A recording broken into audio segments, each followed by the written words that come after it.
There is a trade-off between convenience and complexity that causes problems. So who's the real culprit in this? So let's spin the wheel and get to the bottom of the problem. So first on the blame game, we're going to talk about the letter C, complexity, the difference between my grandma's refrigerator and the new one. In some ways, not much has changed in the past 70 years for refrigerators.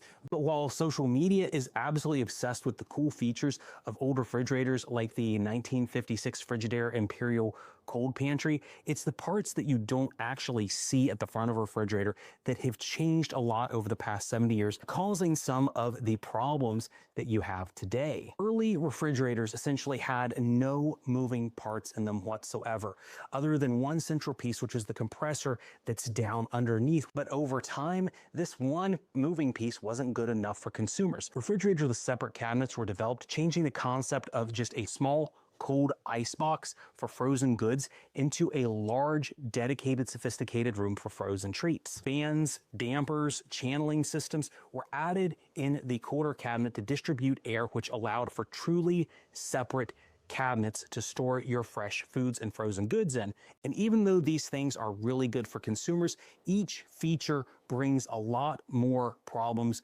to your appliances. There is a trade-off between convenience and complexity that causes problems. You have ice makers, water dispensers, door lights, filters, and more has followed in their wake, making modern refrigerators and all appliances monstrosities, because it's not, again, just refrigerators. But the problem is that each layer of complexity adds new points of failure.